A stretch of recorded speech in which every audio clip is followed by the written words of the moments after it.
One thing that we want to note at the outset, the situation continues to have updates. Things will continue to change throughout the night. It's why we are here to give you an update right now. The chief, both chiefs, will be giving more information both on the numbers of victims, the status of victims. The chief of police will give more updates on the investigation. A few things to note that we talked about earlier. In terms of who was in danger, what existed, it is my view, as someone who did have to run at the sound of shooting, that there were a number of people who were, in the very least, caught up in the incident in some way. Myself, my wife, lots of families, players, chief staff, and others, their spouses, their families, a number of people who were in or near Union Station. So many people have been touched by this incident, and we recognize that. We also pray not only for the victims, including the decedent that was discussed earlier and their family, but also the victims of the shootings right now, who we hope are recovering inside our hospitals. We'll continue to give you updated information. At this point, we've talked to our federal partners. We have also talked to the Kansas City Chiefs. We will be talking to the National Football League and others.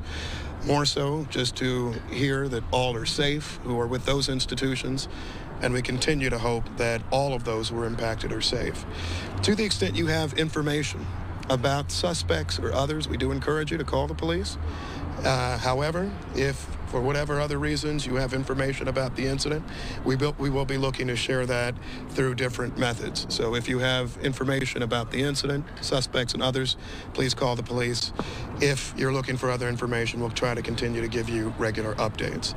I'll say this final thing, and then we'll come back for questions at the end. Today was tragic for everyone who was part of it. I had the chance to talk to my wife just a moment ago, who said we became part of a statistic of too many Americans, those who have experienced or been part of or connected to a mass shooting. That is something that I hope we all recognize is highly problematic for all of us. I continue to commend our police officers, our firefighters, and others who were there to respond instantly. But we also need to figure out a way to make sure that things like this stop happening in our country. With that, I turn it over to the Chief of Police, Stacey Graves.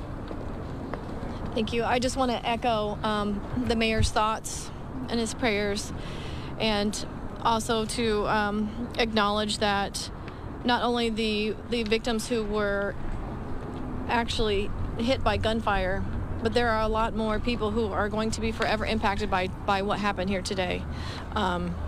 You know, as people were running, you know, a lot of us law enforcement who are running towards the danger also guided those who were in fear of their lives, and that's something to be said of how impactful today's event truly was. Again, we have confirmed there is one deceased person. Our gunshot wound total has went up to 22, and Chief Grundison will provide a little bit more context to that. Right now, we're still working on a total of number of victims. This is still an active investigation. I do want to comment on the question that I got earlier about a video of some fans tackling someone. We do have 3 persons detained and under investigation for today's incident. We are working to determine if one of the 3 are the one that was in that video where fans assisted police. Our investigators are working with all of the surviving victims to connect them with loved ones. We are also working to identify our deceased victim so we can notify their family as soon as possible. We are also in the process of staffing a centralized phone number. This centralized phone number will be for those who are victims, witnesses, and if anyone has video or any information about what led up to what happened here today. Again, we are continuously receiving information minute by minute, which is part of the delay of us coming down here. But I do want to pass this on to Chief Grundison to give a little bit more context to some of the status of our victims. Just want to say that all of KCFD's thoughts and prayers are with those families that were affected by this tragedy today. And while we were not expecting it, we were ready and prepared for an event such like this. Our KCFD units, along with our mutual aid partners that were working to assist us at this event, touched a total of 22 gunshot victims. One of those was a fatality. We had 8 what we considered immediately life-threatening patients. We had 7 with life-threatening injuries, and we had 6 that had minor injuries. Of the most serious, the immediately life-threatening injuries, we had 8 of those. Those were all transported and off the scene en route to hospitals within 10 minutes. So we felt the response was certainly adequate and appropriate, and I commend all our staff working there today, along with PD, that did an excellent job under difficult circumstances. We transported 3 different hospitals. We transported Children's Mercy, Truman Medical, and also St. Luke's on the Plaza. Questions? Yeah, so we're getting... Who are you asking? Anyone that can answer the question. So we've heard people talk about gunshots that they've heard near the west side of Union Station, and then also gunfire in situations that happen near the fountain and the stoplight over there near the intersection of Mercy. Was there 2 separate scenes? Was there one big scene? Do you know the answer to that question? That is still an active scene. That is a large ground to cover, as you know, the size of the Union Station. I will tell you, we have located that crime scene on the west side of Union Station. As far as in the front of, that is still under investigation. We have crime scene investigators as well as the detectives. We had a lot of our assault squad detectives and our homicide detectives that were actually in uniform today working the assignment. So not only did you have uniformed presence immediately responding to the scene, rendering aid, going towards danger, but you also had detectives that were immediately on the scene that are still there and actively working. Are you investigating any sort of connection with the earlier shooting of the day at 27th and McGee? We are, at this time, we don't know if that's connected, but that is something that we are looking at. Children's Mercy says that they want parents to contact them if they don't know where their children are. Do you know that there may be, are there kids there who have a parent? I can tell you we have detectives at all of the local hospitals that are investigating, like I said earlier, trying to connect our victims to their loved ones. Should that be the case and it's a child, someone can either contact police, or if that is what Children's Mercy is requesting, of course they can contact them as well. Is there anything you can say about motive? Right now we do not have a motive, but we are asking those who may potentially have any kind of information, a witness or video, to contact police. That's one of that, what I talked about, that phone number that we're setting up that's going to be centralized for victims, witnesses, and potential video evidence. Any age range on the person? I do not have that yet. We learned of a second gunshot victim who has died from family. Has that development? I have not been able to confirm another death. We mentioned that there were some victims taken to Children's Mercy Hospital. I understood from staff at Children's Mercy Hospital that they received, they have 9 shooting victims, and it's possible that one of them was an adult.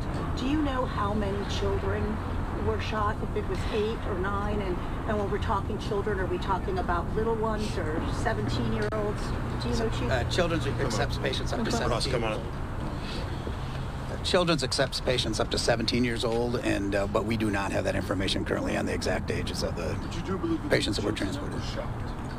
Yeah, I mean, Children's confirming we did transport to Children's Mercy, but we do not have the ages of those patients. Mayor, how scared? You had over 800 officers deployed to work this parade, to work outside of Union Station, and still in a matter of moments, 22 people were shot. I mean, that's what happens with guns. I won't get in a big debate right now. I think we're still doing an investigation, but I mean, what you saw happen was why people talk about guns a lot. We had over 800 officers there, staffed, situated all around Union Station today. We had security in any number of places, eyes on top of buildings and beyond. And there still is a risk to people. And I think that's something that all of us who are parents, who are just regular people living each day, have to decide what we wish to do about it. Parades, rallies, schools, movies, it seems like almost nothing is safe. And we had hundreds of law enforcement there working hard today. And I do want to echo what the chief said, who are running towards danger. But in a matter of seconds, someone who wants to disrupt anything, someone who wants to create any type of situation, or someone who is very simply reckless, can change not just one life or two lives, but almost 24. And that to me is absolutely devastating. And it makes me feel vastly more concerned as a parent just in the world today thinking about that. Chief Graves, can you tell us more about how you were able to detain those two individuals? I'll get you in just a second. Who clearly caused so much harm? What was the question? Can you tell us more about how you were able to take those two suspects into custody? Officers, uniformed officers were on scene.